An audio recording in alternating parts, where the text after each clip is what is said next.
Back in 2013 to 2014, I went to a school that many people thought was haunted. I saw weird things happen, like objects flying around by themselves, and heard sounds like footsteps when no one was there. Sometimes it felt like something invisible touched us. Also, my iPhone 5 and a really good iMac I had back then would stop working right whenever strange things happened at school. But once I took them home after leaving the school, they worked fine again. My uncle still uses the iMac now, and it works great for him. My first significant encounter at the school occurred one night when I was in my student house with a girl. Everyone else was partying at the school building. Suddenly, we began to hear footsteps from the attic above us. It was a small room, mainly used to store some tour and hiking gear like backpacks. After about half a minute, the footsteps started descending the attic stairs. My friend and I fell completely silent, frozen as we stared at the door leading to the attic. The footsteps came down all the way and entered the living room where we were seated. Then, the sound of the footsteps changed. It no longer sounded like someone stomping in heavy boots, but more like the slapping of wet, bare feet, as though someone had just stepped out of the bath. When the sound reached the middle of the room, directly in front of us, it halted. There was an eerie silence for several seconds, during which the girl and I exchanged looks. Before we could react further, my attention was drawn to the activity behind the girl's back. We were sitting on a couch, which was positioned in front of enormous floor-to-ceiling windows with massive blinds. I observed a heavy lead weight, typical for these industrial blinds, lifting from the floor to just above the midpoint of the window. It hovered there for about 5 seconds before being thrust violently against the window with such force that it surely would have shattered the glass had it not been for the thick blind's protection. The girl didn't see it happen since it was behind her, but the loud noise made her jump into my lap screaming. That was the moment I stopped trying to rationalize these occurrences with natural explanations. When I was in college and on a tight budget, I lived in this big room that used to be a common hangout spot. It didn't have a proper door.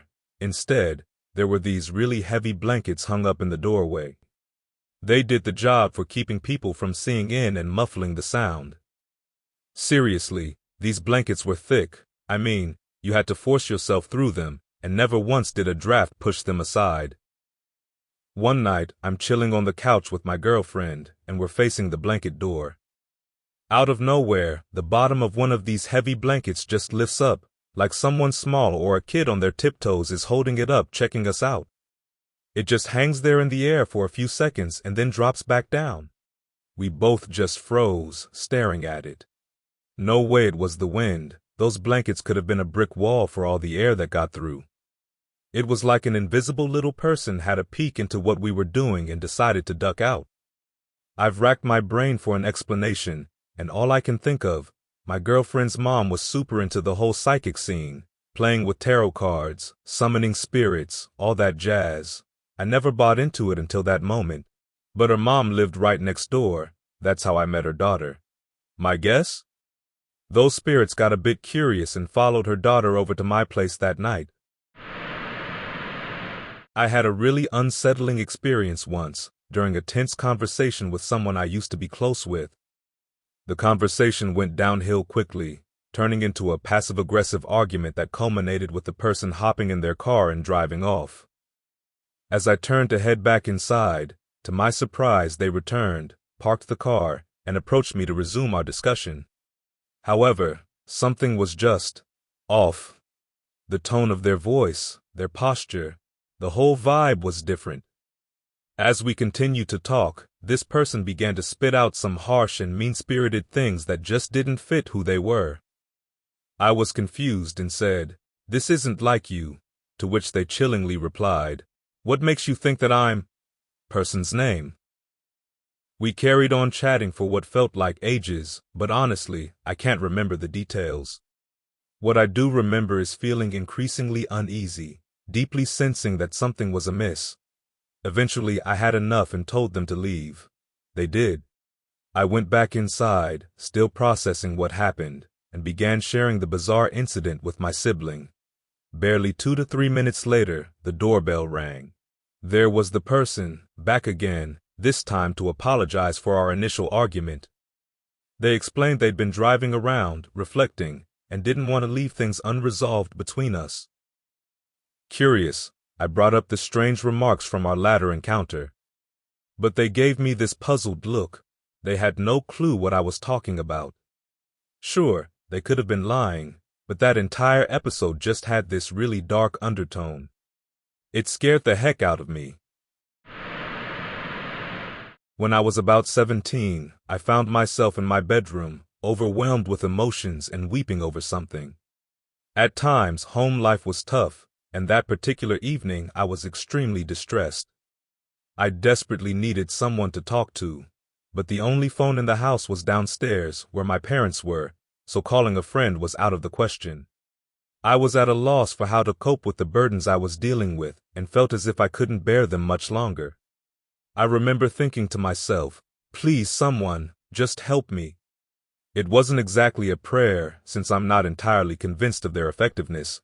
It was more like a mental cry for help into the abyss. My room was tiny, and there was definitely no one else in it with me. I was facing away from my chest of drawers. Then, out of nowhere, I felt something on my left shoulder, as though someone were standing behind me and placing a reassuring hand on me. I could distinguish the pressure of individual fingers and the palm cradling my shoulder, along with a comforting warmth. It wasn't frightening, but it did manage to soothe my tears.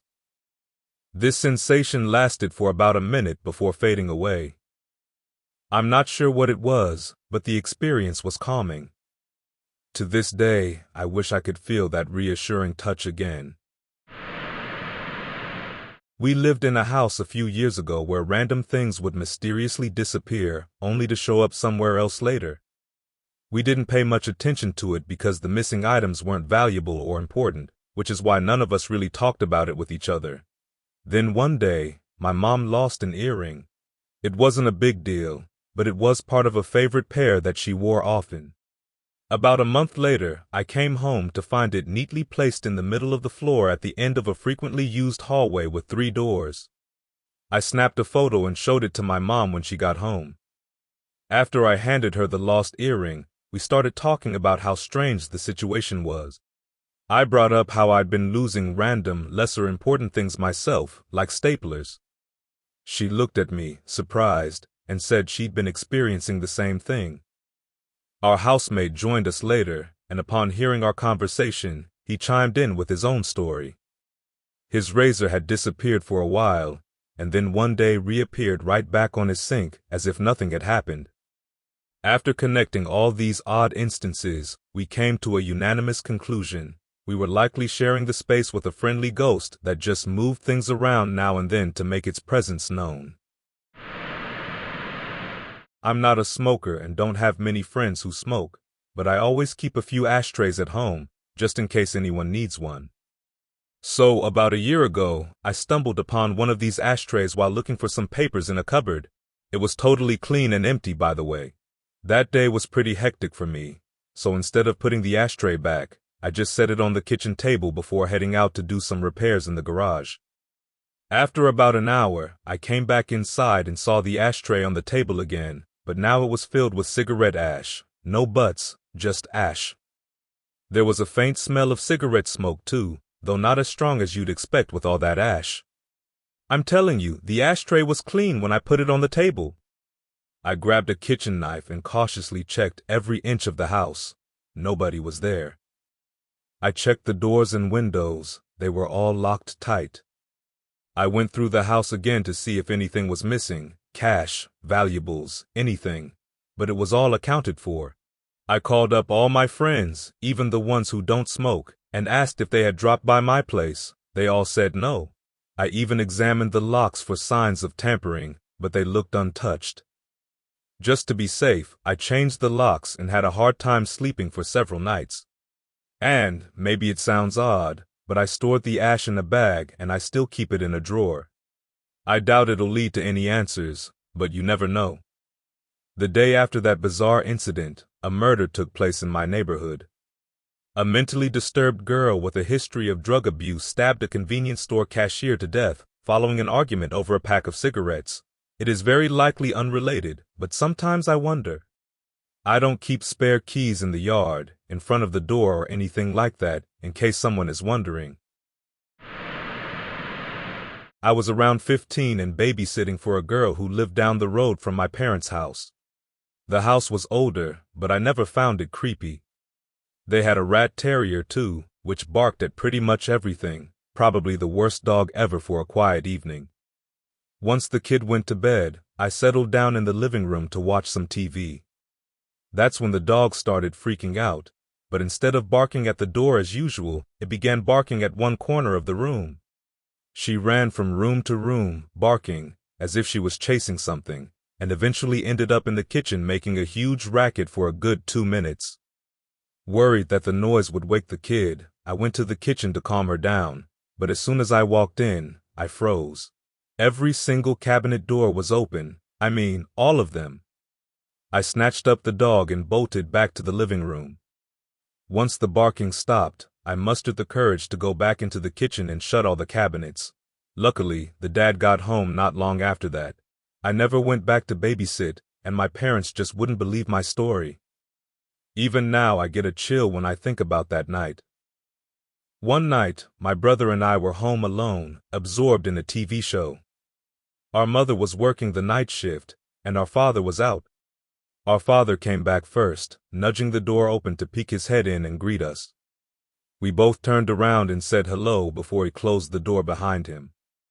About 30 seconds later, another man opened the door to say hello. We turned around and repeated our hellos, assuming it was a friend of my father's who had also returned to the house. The man then shut the door. Roughly 5 minutes later, I wandered into the kitchen expecting to find my father and his friend. To my surprise, he was alone, busy making dinner. Thinking his friend might be in the bathroom upstairs, I asked, "Who's your friend?" My father gave me a puzzled look. "What friend?" he inquired. "The guy who came back with you," I said. This just made my dad stare at me as if I was pulling his leg. He told me, "I came home alone." That was the biggest, "what the?" moment I've ever had. My brother was equally freaked out when we discussed it. I can still picture that man's face, pale with stark white hair.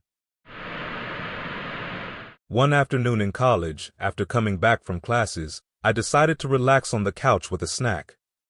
I ended up dozing off and had this terrifying nightmare about a demon with a bloody face screaming right into my ear. It was so loud. I startled awake and tried to shake it off, going about the rest of my day. Later that night, my roommate came home. He headed to his room while I was hanging out in the common area.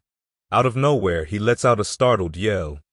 I sprint down the hallway to see what's wrong, and he turns to me, wide-eyed, saying, "I swear someone with a bloody face just walked from your bedroom into the bathroom." I hadn't mentioned my nightmare to him at all.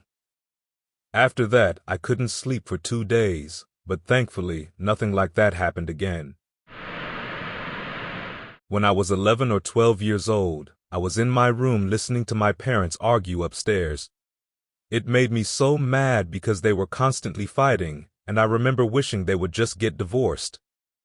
Standing with my back against the wall, facing my bed, my anger suddenly transformed into sheer terror. My instincts kicked in, and even though I didn't know what I was running from, I bolted towards my bed. I only got a few steps before a wisp of black shadow caught the edge of my vision, and I felt something grab a handful of my hair. Since I was mid-dash, it yanked my head back, forcing me to stare at the ceiling. I quickly recovered and made a break from my bed, staying there until I was brave enough to leave the room. I've witnessed lots of paranormal events in that house, but that was by far the scariest. A couple of years ago, I worked as a cleaner at a chemical plant where accidents sometimes happened, one occurring just a month after I started. There were rumors about certain buildings being haunted. On my third day, which was the first day working solo, I was cleaning the basement of my assigned building. It was usually deserted and eerily quiet, where any sound would echo clearly. That day, I was definitely alone. I hauled some cleaning supplies from the janitor's closet to the women's restroom. After turning on the light and positioning my warning sign, I went back for more supplies. However, when I returned, I found the light switched off. Assuming I had accidentally touched it earlier, I turned it back on, careful to avoid it as I left. Yet, when I came back, the light was off again. By this point, I was feeling creeped out, thinking maybe someone was playing a prank on me. But the silence was unsettling. I hadn't heard a soul. I later mentioned it to some coworkers, who immediately suggested my building was one of the haunted ones. I'm pretty open to the idea of the paranormal, even though I usually look for a rational explanation first. But with so many unexplainable things happening, I decided to download a spirit box app on my phone and test it out at work a few weeks later. In the women's restroom basement, I plugged in my headphones and launched the app. I asked generic questions like, "Is anyone here?" and kept hearing something that sounded like Ellen or Helen. Focusing on my cleaning and listening to the spirit box without responding, I moved on to the shower. Just as I was about to step in, a voice came through, clear and loud, saying, "Helen is in the shower." I left that place as fast as I could and didn't have the guts to clean that restroom for nearly a month. As a kid, I had this small wooden rocking chair in my room.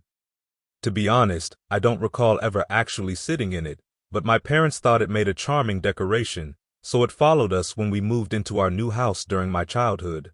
In that house, nights felt off to me. I would experience that sensation of alternating warmth and chill on my cheeks, the kind they say is associated with paranormal encounters, like with ghosts. I also couldn't shake off the feeling of being watched. A few years after we settled into the house, I was up on my bed one night, engrossed in a book, when suddenly music began to play. I glanced over and, to my surprise, saw the little wooden rocking chair in motion. It turned out there was a music box I'd never noticed built into the back of it. The thing was, I hadn't touched the chair. I was on the bed the whole time, yet there it was, moving on its own. I bolted from the room and ran to my parents, who just laughed it off and suggested, "You must have bumped it while playing." But I was sure of what happened, and it wasn't what they thought. I'm not one to believe in the paranormal, but that incident? It definitely made me take a moment to reconsider the possibility of ghosts. I was in college and had gone to bed while everyone else was hanging out in the living room, smoking and drinking. My roommate had brought his dog up from his parents' house that weekend. At one point, I felt something snuggle into bed with me. Thinking it was his dog nudging against my back, I turned around to pet what I assumed was the dog. To my shock, I grabbed something cold and perfectly spherical. I panicked and hurled it away from my bed. This ghostly Kamehameha Ball struck my lamp, broke it, and vanished into thin air. I bolted out of my room in my boxers, confronting my roommates. "What the heck were you trying to pull while I was asleep?" Everyone was just as baffled as I was, so I told them what happened. They only believed me because of the broken lamp,